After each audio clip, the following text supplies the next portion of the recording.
El sotobosque herbáceo, ¿sí? Que lo hago en la mitad de esa parcela de 2 metros cuadrados, o sea, en 1 metro cuadrado, ¿sí? Eh, voy a, después de que saqué todo el material, si es que existe, ¿no? Arbóreo, porque no siempre voy a tener estrato arbóreo dentro de mi parcela, ¿sí? Voy al sotobosque herbáceo. Entonces, en 1 metro cuadrado voy a sacar todo el material herbáceo. Tenés Cosecha. una pregunta, Alejandra. Sí, sí, sí. Ya te la leo, espérate. Dale. Dice, las muestras arbustivas de 10 subparcelas se mezclan y se consideran como una sola. Es Ángeles Becerra la que pregunta. Sí, Ángeles. Normalmente se lleva todo individualizado al laboratorio, ¿sí? Se llevan las 10 muestras o las 10, el material de las 10 subparcelas, ¿sí? Así vamos viendo también un poco la variabilidad de... Porque si yo hago las 10 muestras y las mezclo, hay parcelas que tienen nada de material vegetal y otras que tienen mucho, ¿sí? Después el resultado final sí se promedia, pero en el muestreo mantenemos individualizadas las repeticiones, serían, ¿sí? En el caso del suelo, vamos a ver después si lo mezclamos, ¿sí? Pero esto lo mantenemos individualizado. ¿Está? Dice que gracias. Gracias. Perfecto, perfecto.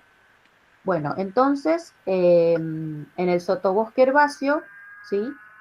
Se cosecha todo el material herbáceo de la subparcela, ¿sí? Este material herbáceo suele estar conformado, obviamente depende de la región, pero generalmente son helechos, gramíneas y pequeñas dicotiledonias en general que podemos encontrar eh, en el sotobosque de cualquier bosque o plantación forestal, ¿sí?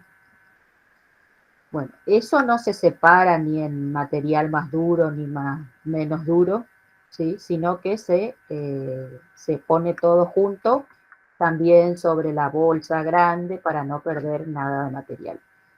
Esta vegetación representa una pequeña proporción de la biomasa total de la plantación, ¿sí? Obviamente que depende del área basal de la plantación eh, y no debe ser despreciada porque actúa como un reservorio de nutrientes en el sistema.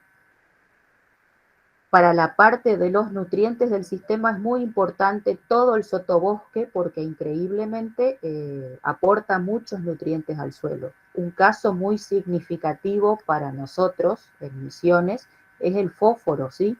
Porque el contenido de fósforo en el suelo, el contenido de fósforo disponible en el suelo, en nuestros suelos, es prácticamente la misma cantidad de fósforo que está en el sotobosque, ¿sí? Entonces es muy importante la presencia y el hecho de mantener ese sotobosque en el lugar después al momento de la preparación del terreno, ¿sí? No quemarlo, sino mantenerlo en el sitio. Así que es importante básicamente cuando evaluamos nutrientes, ¿sí? Bien, las parcelas de sotobosque entonces, que son de 1 metro cuadrado, de sotobosque herbáceo, ¿sí? Son de 1 metro cuadrado, y colectamos todo el material vegetal sin raíces, porque solo estamos evaluando la parte aérea, ¿sí? Que se encuentra en esa parcelita. Los helechos, ¿sí? Los cortamos al ras, eh, los ponemos en nuestra ponchada, los pesamos y después la submuestra al sobre, ¿sí? Siempre bien identificado, ¿sí? Poniendo el lugar o la propiedad donde estamos haciendo el muestreo, el número de subparcelas, si hay varios tratamientos, el tratamiento, ¿sí? Entonces siempre tenemos que identificar bien. Si es posible, el peso de la submuestra ya la escribimos en el sobre, por ejemplo, en caso de usar papel, en bolsa de plástico es más difícil, y obviamente registrarlo en una planilla también. Bueno, este sería el proceso. Nuestro sotobosque herbáceo, definimos nuestra parcela, ¿sí? Colectamos todo el material vegetal de la parcela correspondiente a la parte herbácea. Bien, algunos criterios para el muestreo del sotobosque herbáceo. Toda planta que crezca dentro de la parcela y que sale de la parcela, por ejemplo, cuando tiro el aro, aplasto algunas hojas o hojas grandes, ¿sí? Quedan como que por fuera de la parcela. Bueno, todo lo que crece adentro se incluye en la muestra, ¿sí? Como es parte de la parcela. Pero lo que crece afuera y al disponer el aro, el marco para la parcela, queda dentro, no se incluye, ¿sí? Entonces, solamente se incluye en la parcela lo que crece dentro, ¿sí?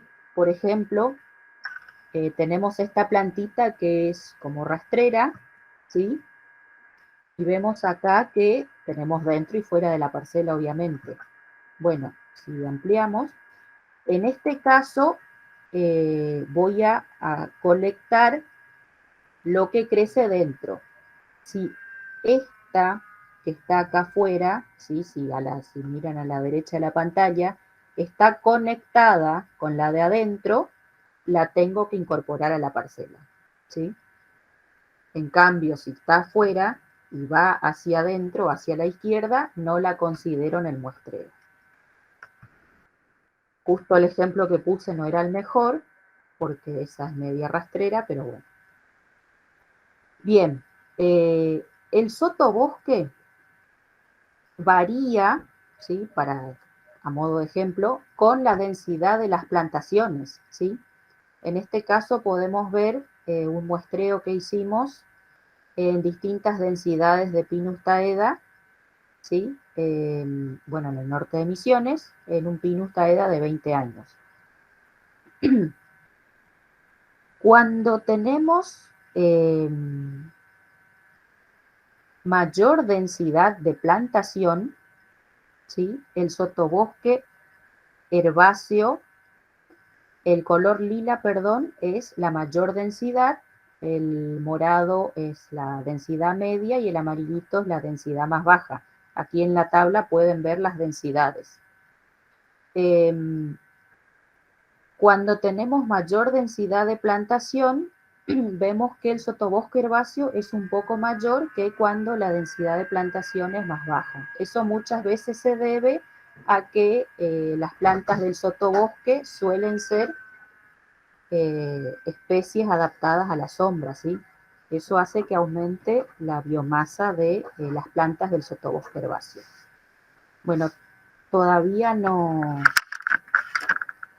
presenté la parte de sotobosque arbustivo, pero podemos ver que a mayores densidades de plantación tenemos menor cantidad de sotobosque arbustivo y a menor densidad de plantación es mayor el sotobosque arbustivo presente, tanto para la parte de las hojas como para la parte del leño.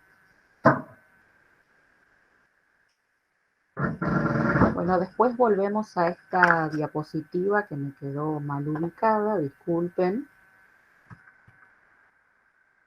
Bien. Si pasamos a evaluar lo que es piso forestal o mantillo, también lo hacemos en 10 subparcelas dentro de esta gran parcela donde estamos evaluando la parte arbórea y la parte herbácea. Arbórea siempre que no es la de la importancia forestal que estamos evaluando, ¿sí? Bueno, en este caso, el piso forestal o mantillo es la característica más sobresaliente de un suelo forestal, ¿sí? Y es lo que lo diferencia en general de un suelo agrícola. Podemos ver a la izquierda, bueno, es una plantación de mandioca, típica de nuestra zona, de Misiones, y justamente este cultivo requiere que el suelo esté totalmente descubierto, ¿sí? Puede tener malezas, pero requiere siempre preparación de terreno, entonces no da lugar a que haya otro tipo de coberturas por ahí por la competencia, ¿sí? Y a la derecha vemos el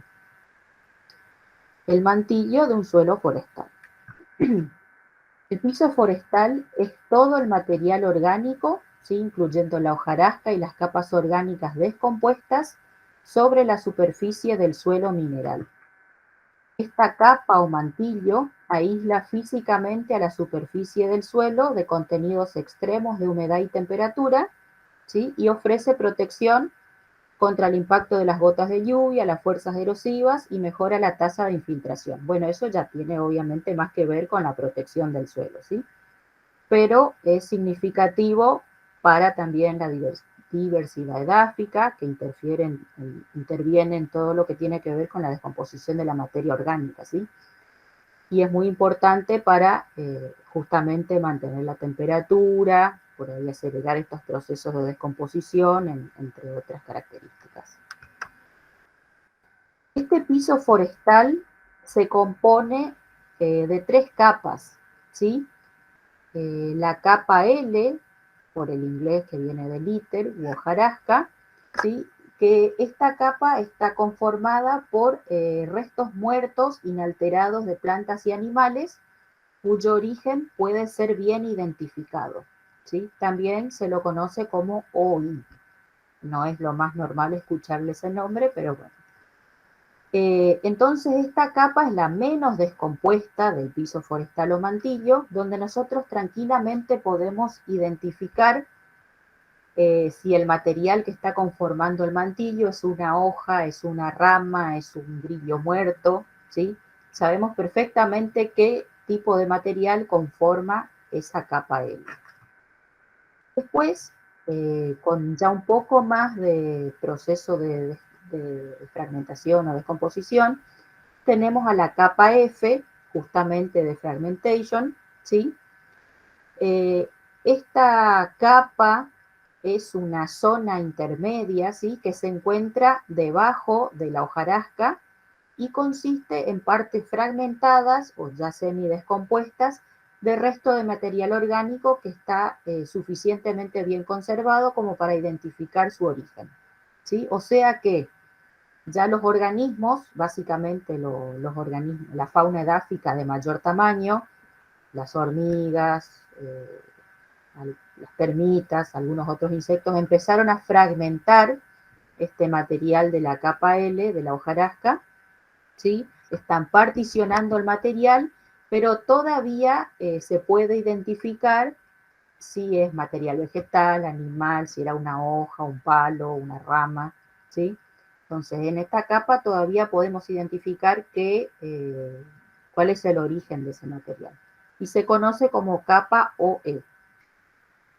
Y finalmente tenemos la capa H, o el humus propiamente dicho, que ya es la materia orgánica amorfa, bien descompuesta, donde ya no reconocemos el material que originó esa capa, ¿sí? Recuerden que en el proceso de formación de la materia orgánica ya son los microorganismos, los de tamaño más pequeño, microscópicos, los que generan este humus, ¿sí? Luego de toda esa fragmentación y polimerización de la capa F, ¿sí? Se produce una resíntesis y se forman nuevas moléculas orgánicas que originan justamente esta capa H, ¿sí? Y también se la conoce como OA, y es la que está en contacto directo con el suelo mineral. Si observan esta imagen, en el centro, digamos, tenemos el suelo mineral propiamente dicho. Lo más descompuesto de color negro oscuro es el humus, lo que está fragmentado, sí, es la capa F, y lo que distinguimos perfectamente que es la capa L. Bueno, ese material del piso o mantillo, obviamente que es lo que tenemos que muestrear, y se divide en 3 o 4 compartimentos dependiendo del ambiente. Básicamente tiene que ver con la cantidad de material fragmentado y humus que tenemos en nuestro ambiente, ¿sí? En general, en ambientes más subtropicales, tropicales, donde la formación de humus es rápida, no podemos separar la capa F de la H, ¿sí? Entonces lo que hacemos es muestrearlas juntas, ¿sí? Por eso, cuando vamos a separar los compartimentos, podemos tener la capa L o la hojarasca propiamente dicha, ¿sí? La capa F más la H, si las muestreamos juntos o si logramos separarlas, vamos a tener la capa F y la capa H. Esto va a ser posible de separar en ambientes más fríos, ¿sí? Donde el proceso de descomposición y formación de humus es mucho más lento, ¿sí? Ahí sí va a ser posible esa separación, pero en ambientes subtropicales, tropicales, donde los procesos son acelerados, eso se dificulta. Y otra cosa que se muestrea por separado es la madera que encontramos en el piso, ¿sí? Obviamente siempre debajo de un bosque, una forestación, vamos a tener madera, ¿sí? Que cae de los árboles. Bueno, eso queda en el piso y se considera como madera del piso.